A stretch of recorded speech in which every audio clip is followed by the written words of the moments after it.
The papers were already on the table when she walked in. Tessa hadn't been invited. She knew that. She'd found out about the meeting the way she found out about most things in the Whitfield family. By accident, by overhearing, by being the kind of person nobody bothered to lower their voice around. Her half-brother Garrett had scheduled it for 9 in the morning, knowing she opened the bakery at 8:30. Knowing she couldn't be there, what he hadn't counted on was Marta calling in sick, and Tessa closing early, and Tessa driving 40 minutes in wet October snow because something in her gut said she needed to be in that room. She stood in the doorway of her father's office, her late father's office, and looked at the papers on the mahogany desk and understood, with the calm precision of someone who had spent 12 years doing other people's bookkeeping, exactly what she was looking at: the estate. Divided. Signed over. Already done. "You weren't supposed to be here," Garrett said. He was standing behind the desk like he already owned it, which, according to those papers, he now did. 38 years old, good haircut, the kind of easy confidence that came from never once having to apologize for anything. Beside him sat their father's lawyer, a man named Hebert, who had known Tessa since she was 7 years old and who could not, right now, bring himself to look at her. "The bakery closed early," she said. "Tessa, how long?" She walked into the room, not because she was brave, because her legs were still moving and she hadn't told them to stop. "How long were you planning this?"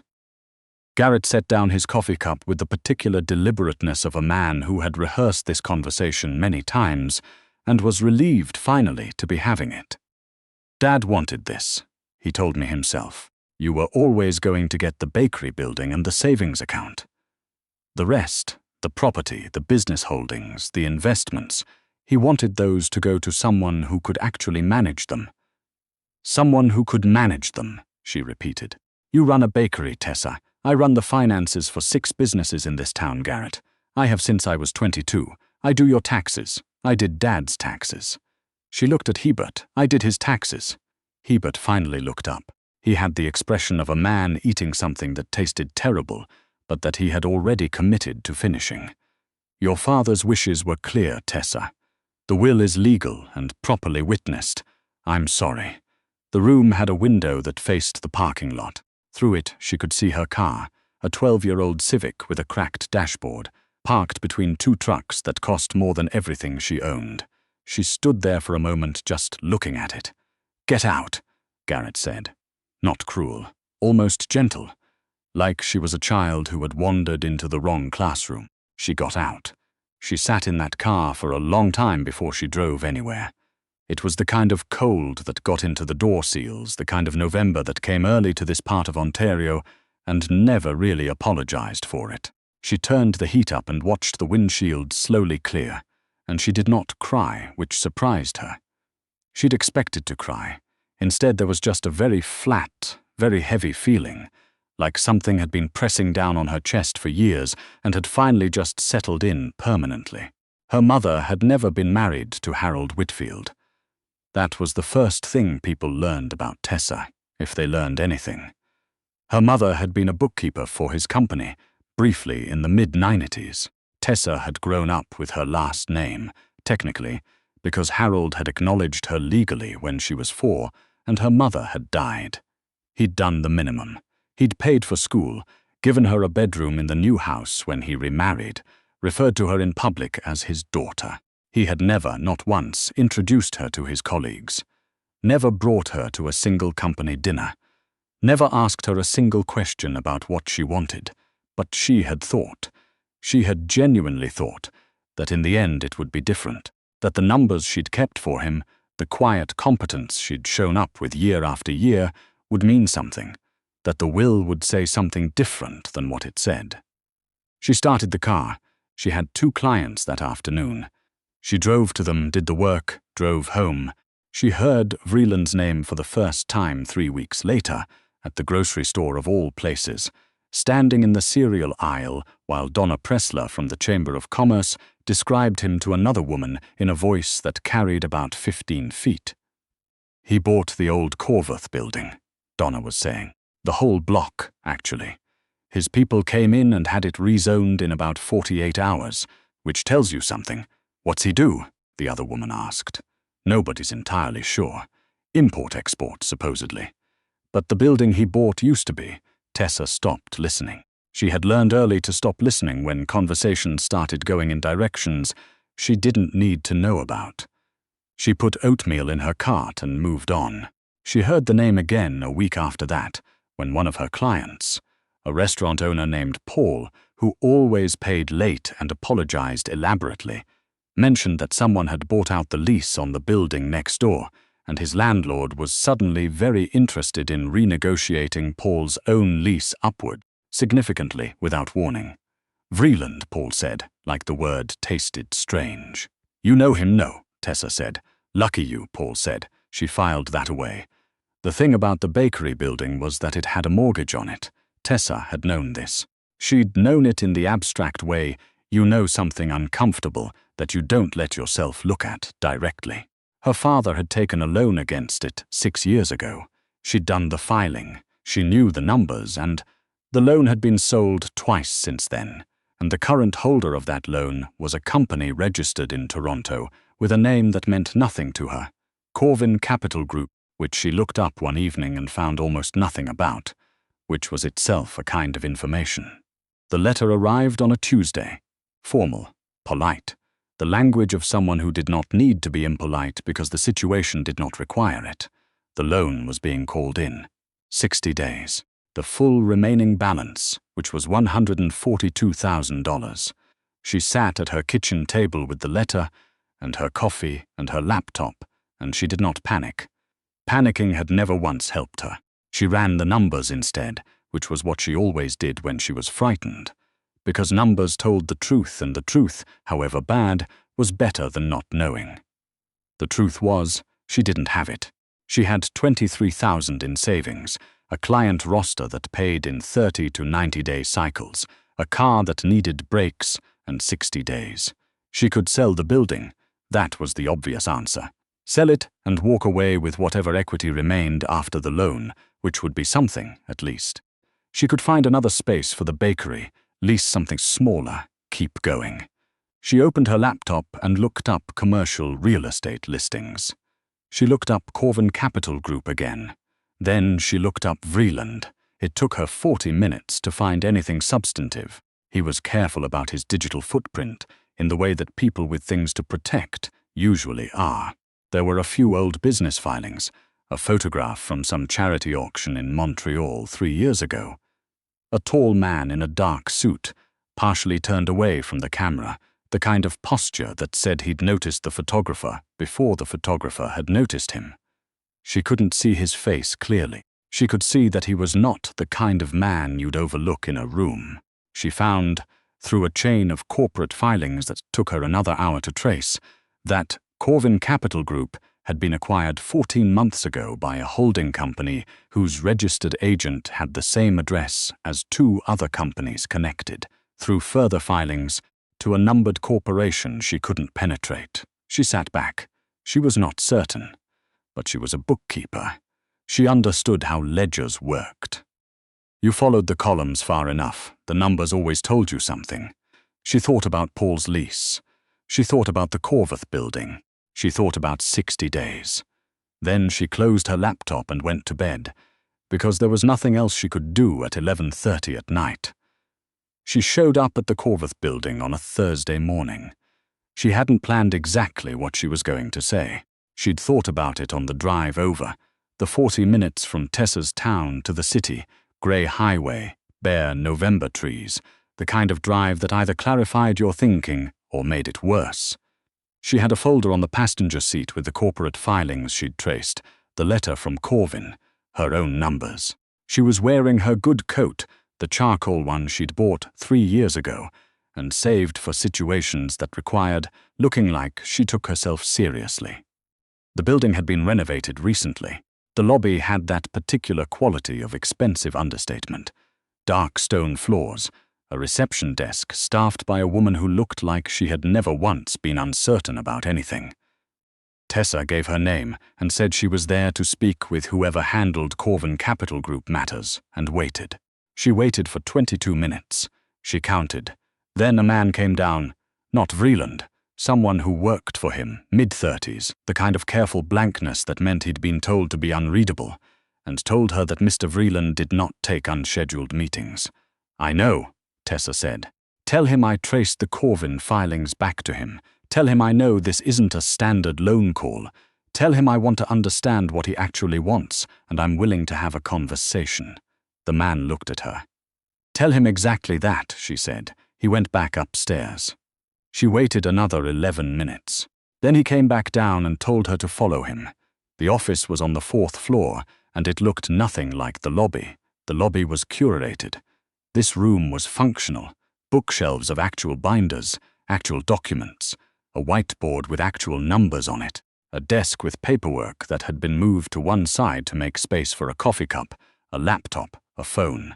The room of someone who worked in it, not someone who performed work in it. Vreeland was standing at the window. He was taller than the photograph had suggested. Late 30s, maybe 40, the kind of age that sits differently on a man who has not been gentle with himself, or been treated gently. There was a scar along his jaw that he hadn't bothered to disguise. He was wearing a dark shirt, no tie. The jacket hung on the back of his chair. He looked like he'd been awake since 5, and would be awake until midnight, and had accepted that as the terms. He turned from the window when she came in and looked at her with the particular attention of someone who was evaluating something and not trying to hide that he was evaluating it. "Tessa Whitfield," he said. "You know my name. You left it with my receptionist." He gestured at the chair across from his desk. "Sit down," she sat. He didn't immediately. He stayed standing, which she understood was deliberate, and she decided not to react to it, which she understood he would notice. "You traced the Corvin filings," he said. "Back 3 holding companies. I couldn't get further than that. Most people can't get that far. I do bookkeeping for a living. Following money is what I do." He sat then, finally, in his own chair, and she had the strange sensation of a room rearranging itself around his weight. "What do you think you found?" "I think you bought the loan on my building deliberately. I think you want the building for a reason that has nothing to do with the outstanding balance. I think the 60-day call is designed to pressure me into a quick sale." She kept her voice level. She'd practiced level. "I think if you just wanted the building, you could have offered to buy it from me directly, but you didn't, which means you either don't want me to know you want it, or you want to pay less than market value, or both." Vreeland was quiet for a moment. Then, "You're not wrong." She hadn't expected him to just say it. It took her a half-second to keep her face still. "The building sits on the corner of 2 properties I'm assembling," he said. "For a development, without your corner, the project doesn't work. With it, it does." He picked up his coffee cup, held it without drinking. "I bought the loan because the direct approach tends to inflate prices. People hear a developer wants their property, and they add 40%. That's a reasonable strategy." "I thought so." "What's unreasonable," she said, "is calling the full balance in 60 days on a loan that has never missed a payment. It's legal. Legal and reasonable aren't the same thing." He looked at her over the rim of the cup. She could not read what that look meant, which was unusual for her. She was generally good at reading rooms, reading people. He was something different, not deliberately opaque, not performing coldness, just genuinely somewhere else, behind the eyes, some calculation running she didn't have access to. "What do you want?"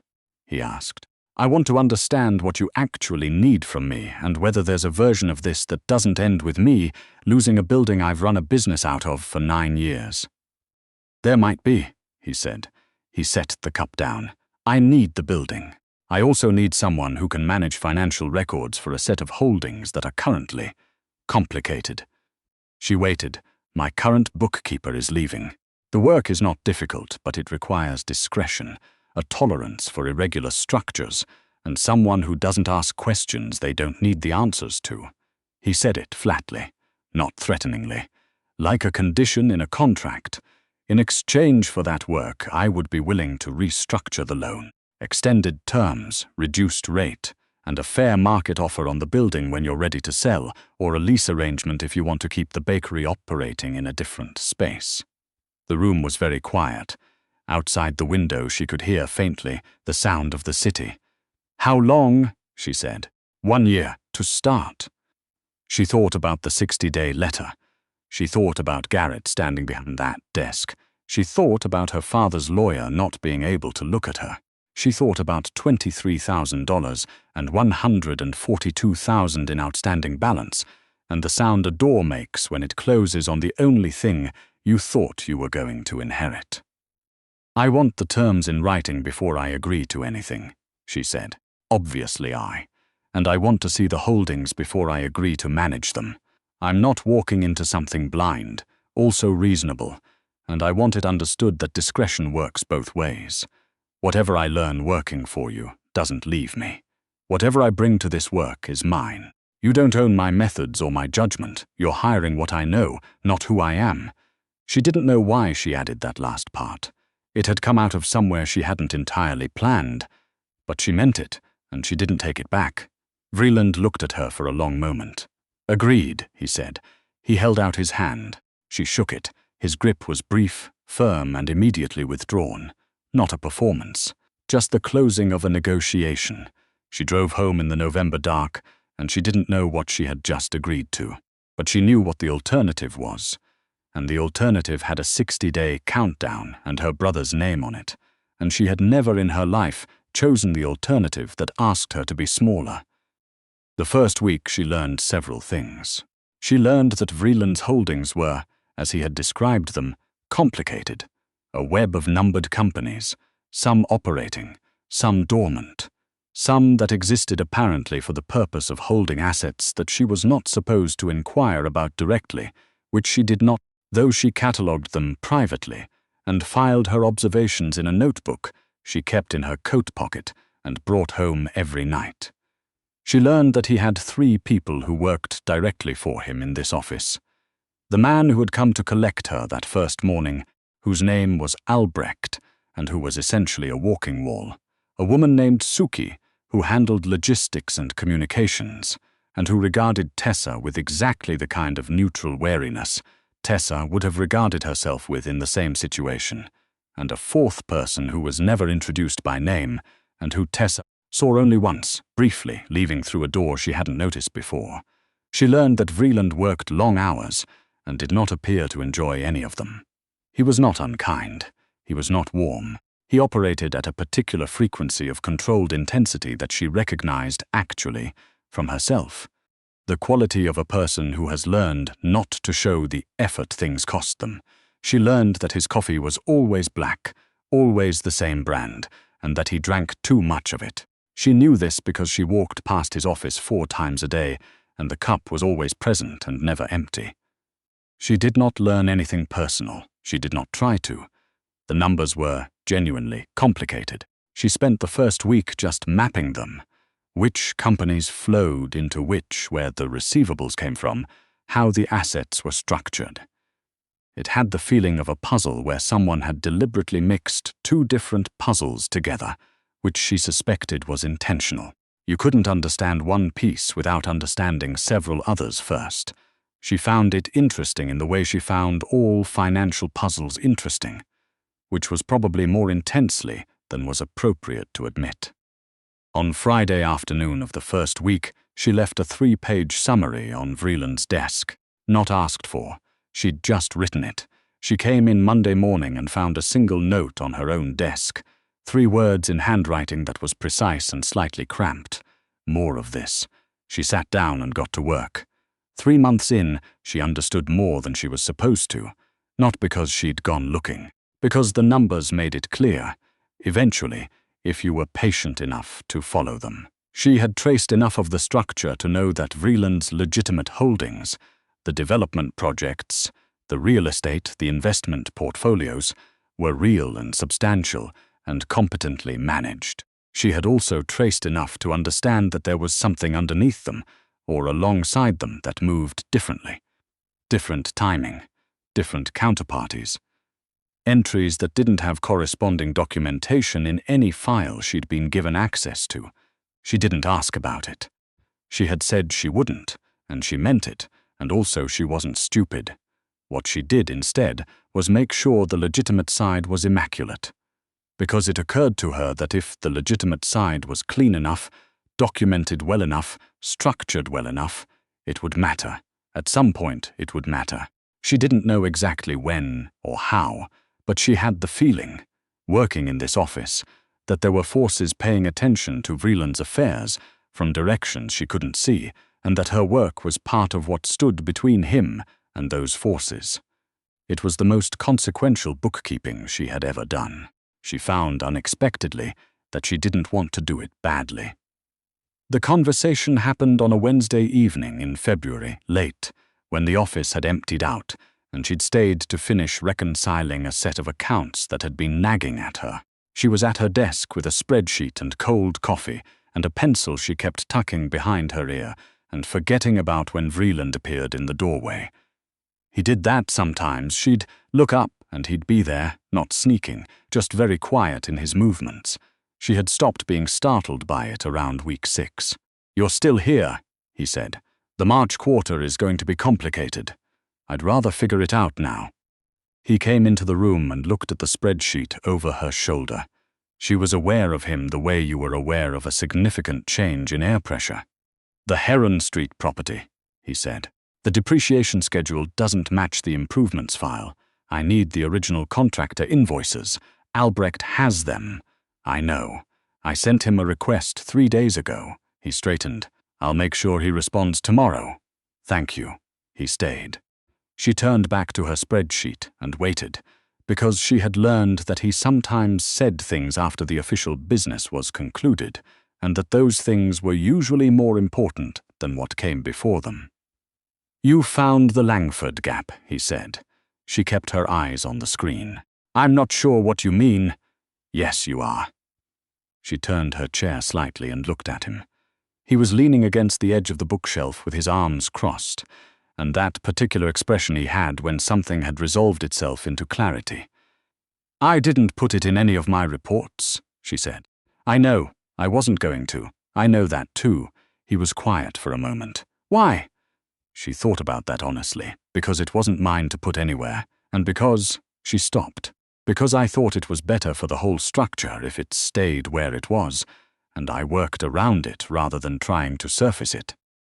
He looked at her for a long time. Long enough that she almost said something else to fill the silence, which would have been a mistake, so she didn't. "The year is up in April," he said. "I know. I want to offer a renewal." She turned back to her spreadsheet, not because she was avoiding the conversation, because she needed a moment and looking at numbers gave her that moment. Same terms, different terms. Better ones. I'd need to see them in writing. She heard very quietly the sound of him almost laughing.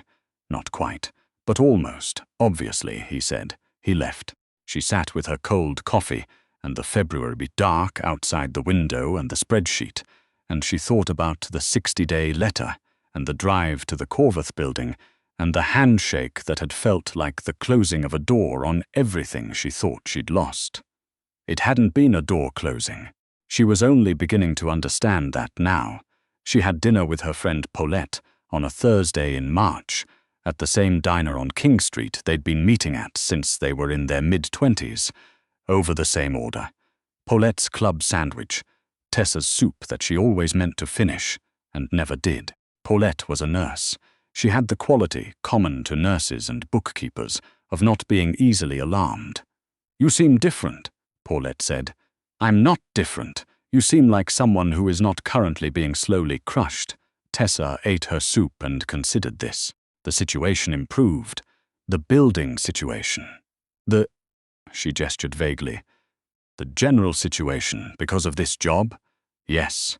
Paulette studied her. Paulette had studied her the same way for 15 years, with the particular precision of someone who would not be deflected by vagueness. "And the man you work for?" "He's a client. I didn't say anything about him." "You were going to." "I was absolutely going to." Paulette stole a piece of Tessa's bread. "Is he terrible?" Tessa thought about Vreeland, the scar on his jaw, the way he'd said obviously when she'd asked for written terms, not condescending, just recognizing that she was right. The 3-word note on her desk, the way he'd said more of this and meant it, She was certain, and how strange it had felt to be told that about her work by someone who had no reason to flatter her. "He's not terrible," she said. Paulette smiled the smile of someone who had learned more than she'd been told. "Okay," she said, and let it go, and they talked about other things. The new terms were better. She read them twice, made 2 amendments, and sent them back with a note that was 3 sentences and precise. He signed them the next day. No counter-amendments. She did not read anything into that. She went back to work. The Heron Street depreciation schedule resolved itself. The March quarter came together more cleanly than she'd expected. On a Friday afternoon in April, on the 1-year anniversary of the handshake in his office, she found a bottle of good whiskey on her desk, with a note that said, in that same cramped handwriting, the Langford gap closed. "You were right about the structure." She looked at the note for a moment. Then she put it in her coat pocket, which she recognized distantly, as the kind of thing you only did with something you meant to keep. She went and knocked on his open door. He looked up from the desk. "Thank you," she said. He nodded once. "The Brennan Street file is on your desk. The depreciation schedule is already wrong." She almost smiled. "I know. I looked at it this morning." "Of course you did." She went back to her desk. Outside the window, the April city was doing something almost like warmth, the particular uncertain warmth of a Canadian spring that never fully committed. She opened the Brennan Street file. She had no idea, still, exactly what this was, what they were, or were becoming, or what the numbers added up to when you stopped looking at only the columns you were supposed to look at. But she had learned, over the past year, to follow the ledger all the way to the end, to not stop at the entry she recognized and assume that was all there was. The answer was always further in. You had to be willing to keep going. She picked up her pencil and got to work.